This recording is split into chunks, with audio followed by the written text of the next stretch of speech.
Announcement is going first. The handshake of champions is dealt, and here we go. We are opening our hand. Ooh, I see up front a plasma hole in Christopher's deck, showing off a really cool Ryzeal extender. But other than that, I don't see any other monsters. Yeah, I don't see any Ryzeal, so it looks like he 1, 2, 3, 4, 5, 6. Oh yeah, it's a big Yeah, pass. he completely passed. Would not commit a card to the board. Now he does have infinite permanence in his hand and an effect veiler, so starting off with the traditional Maliss play of setting a card. Maybe it's a good one, maybe it's not.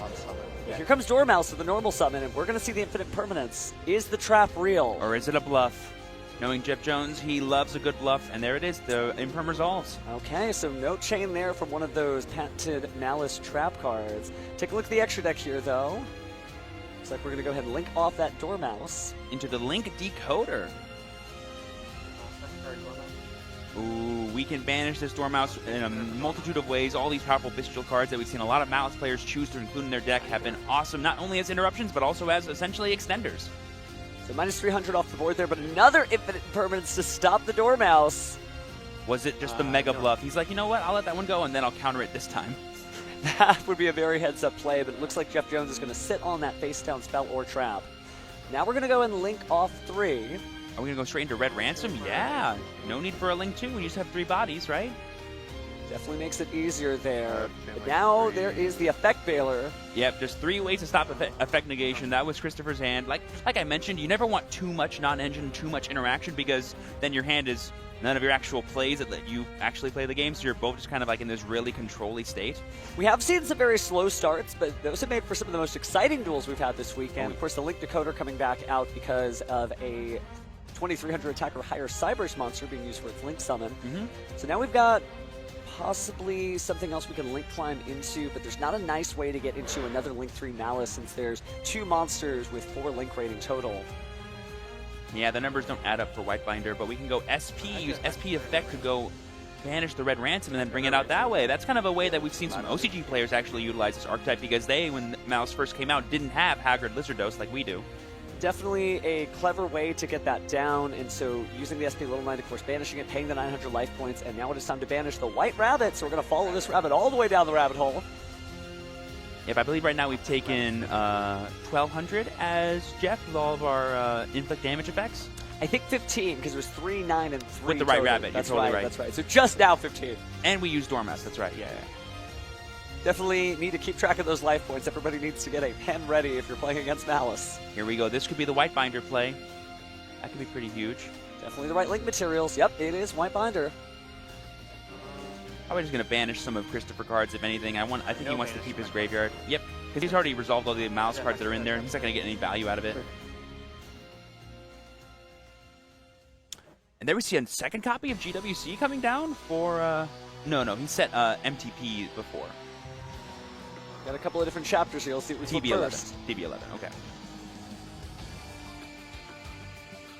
That'll banish the Whitebinder, which can summon itself, and then it'll also summon from the main deck, basically an E-Telly for the archetype, bringing out Chessy Cat. So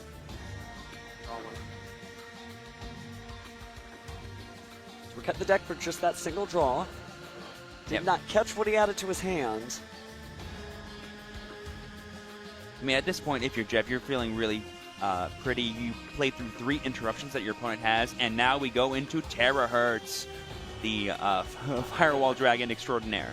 Definitely a lot of words on there with Firewall Dragon, Dark Fluid, Neo, Tempest, Terahertz. Say it with me, chat. Not attack directly because of SP.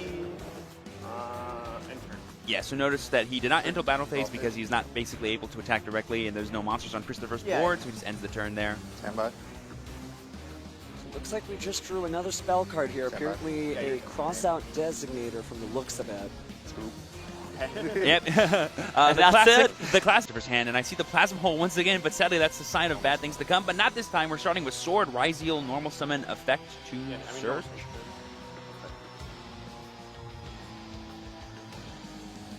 Considering the options, do you interact with the main deck monsters, Jeff, or do you wait for the duo drive?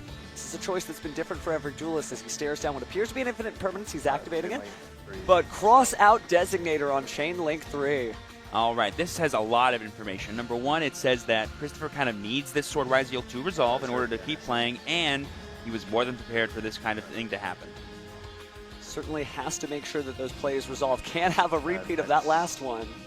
Anything res? No, you're good. So Ice Ryzeal added to the hand there.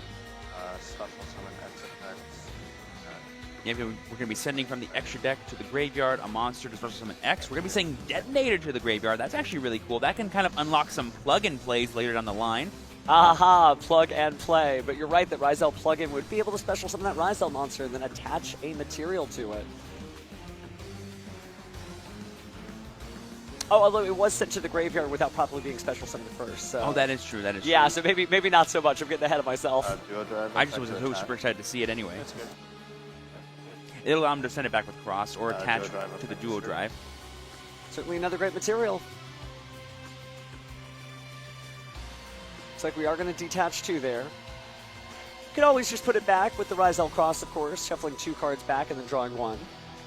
Also hard drawing the cross here, I just realized Christopher did, which means he has both Plasma Hole and Cross in hand already, which means there's only really one other card he can search for plug-in, and so this dual drive could just get like another normal summon, it could get Ice Ryzeal, the last name that he hasn't used yet. Well, he hasn't used the Palm Ryzeal, but... Or the node that's in his hand as well. True, true. Don't worry, Palm cross Ryzeal, effect your day will come. These 2 back. Yep, so we're going to go ahead and cross, return those 2 cards back to the deck, get that pseudo Avarice-like effect, and draw an extra card. Great way not to burn off any extra deck cards, right? Some duelists would want to put the Neurologic Aggregator in there special immediately, summon but node. with nothing on the field there's not really a reason to. Mm-hmm. Then we see Node send Sword.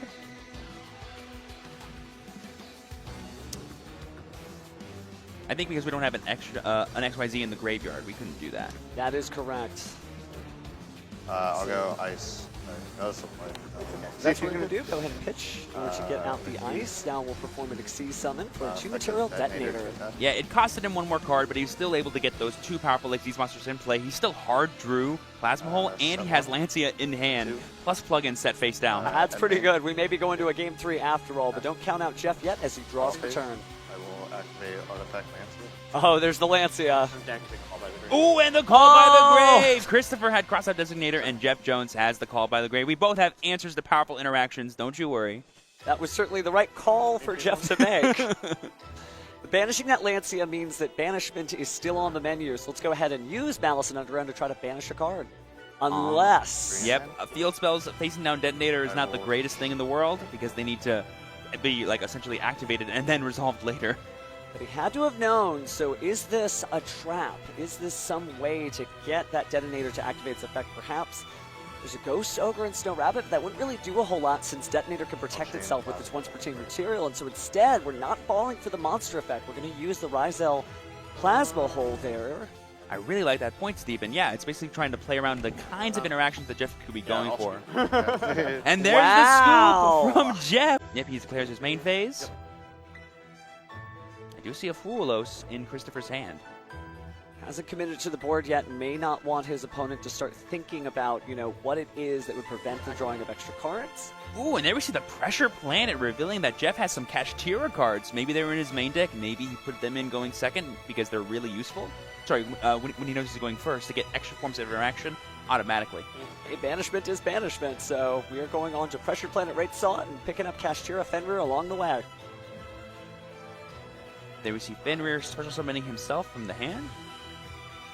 Attempt to search the deck for potentially a copy of Kashtira Unicorn. Now, what's very interesting here is did not choose to use the Fualos, knowing that the Fenrir was about to come out. He doesn't want to give out any information at all about that Fualos. Yeah. Doesn't want to play into any of the powerful Kashtira effects to banish cards face down. But right now, this Unicorn, I believe, is stuck in Jeff's hand, but we hard drew the Birth. Birth plus Fenrir is a classic combo. Wow, that is just a very lucky draw there, almost as lucky as that Call by the Grave. Just good stuff. What a duel this has been so far. So now getting access to Kashtira. Birth will, of course, allow you to do some link climbing. You can bring back some bodies, of course, with the Kashtira Birth. It seems like we are going to do exactly that. And we're going to link into IP Masquerena, the classic Link 2, and now we're going to use the effect of Birth to bring back a Kashtira monster from the graveyard. Going to choose to bring back that Fenrir. And then we're going to set and pass. Oh, okay, so we didn't draw any of our Malice cards, but we drew all of our Kashtira cards, which again, going first is pretty solid. They're all interruptions, essentially, and you get to have IP. We know Jeff plays SP, patented combo. Taking just a moment here to consider that first spell card, but it seems instead we'll start with Bonfire. Bonfire's a pretty good start. Hard to interact with that. Jeff considering whether or not he wants to interact in any way. Yeah, it's interesting. Like, obviously, a lot of Ryzeal people who play against Ryzeal think that it's not great to interact with the main deck monsters, but that's not a main deck monster. It might be the only way that Christopher can get a main deck monster, so it seems worth it to stop, potentially. Absolutely, and heads up for playing that in defense mode. We did just catch a peek of Lightning Storm in Christopher's hand there, so the fact that Kashtira Fenrir is in defense mode, it is safe. Lightning Storm. He's declaring Spell and Trap, so we're going to go ahead and destroy the planet, the Birth, and the Face Down. I think that's certainly worth it. The Birth alone is worth it because of how many extended plays that Jeff could have access to. Jeff considering his options, but says nothing in return, so it looks like an infinite permanence was lost. That's a lot of interaction and advantage for Jeff. But there's still quite a bit on the field. You still have to deal with the Kashtira Fenrir and a possible IP Masquerena, riding that motorcycle all the way into Link summoning. All right, here we go. The Sword Ryzeal normal summon going to be searching the deck. Anything on resolution? I'll try to banish. If we're going to intention to banish with Kashtira Fenrir here, I wonder if Jeff has any other form of interaction for the potential duo drive that might come out. I would imagine the IP Masquerena has to be good for something. Christopher deciding which of his next cards to cycle out.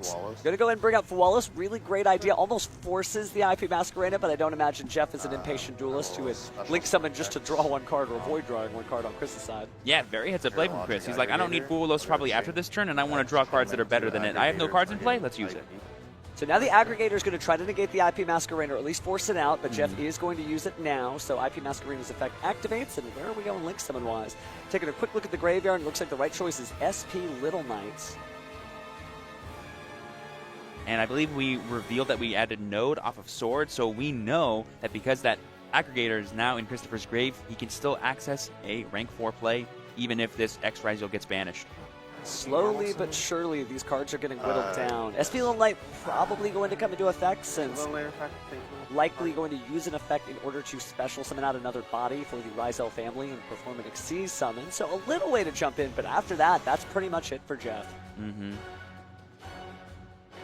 Yeah, I definitely am a proponent of you save any interaction you can for the duo drive, but I think Jeff was like, I have Imperm, so I'm safe to actually use this Ash on the Bonfire in case he has no other Ryzeal starters, so I can definitely understand the temptation to go for that. Well, we've heard a lot of players talk about how effectively you can mix and match, right? Sometimes you want to use interaction from the hand, sometimes you want to use cards or powerful spell cards like Lightning Storm, and Lightning Storm was a really heads-up inclusion here because getting rid of that Imperm is what got us here to this duo drive. And here we see Jeff banishing the Aggregator, and then Christopher special summoning Sword from hand to go into duo drive. Really heads-up play from both players, just trying to figure out the best way they can play around everything that we know about, getting rid of that Aggregator to turn off Node. Now we're ending battle phases, just straight up attacking into the SP. Take 1300. Takes the 1300 there, which means Duo Drive no longer has to worry about it getting blown off the field by SP Little Knight and not having an Xyz monster to detach materials from. So detach, and we're going in. And now we're going to get the powerful plug-in as well as the powerful Ryzeal cross. I don't think we, in all the Ryzeal games you and I have seen, have actually seen the cross effect to negate at resolution, but that card is pretty crazy. Yeah, it is, Steven. I was thinking the exact same thing, that this may be the first time all tournament that a duelist has gotten to this comfortable position, being able to grab the Purple Ascenders, the spell card, and plug-in. So here we go. We got Node Ryzeal sending from hand to special summon a monster from the graveyard. We're going to get Sword Ryzeal again and go into our second rank 4 in Detonator. Well, the Detonator not nearly as strong as it could have been because Jeff did a great job of banishing the Meteorologic Aggregator, so it just couldn't be reused and reused and reused. Yep, and there we see him purposely putting Fuelos under Detonators, that way he still has 2 Ryzeal names to send back to the bottom of his deck and get that extra draw off cross. Oh, an infinite permanence on the draw there, very impactful. And main. And so with only 2 cards in hand now after drawing, it is all going to come down to this. 2 cards can do it in Maliss for sure, but with Ryzeal Detonator on the field, those 2 cards will get whittled down.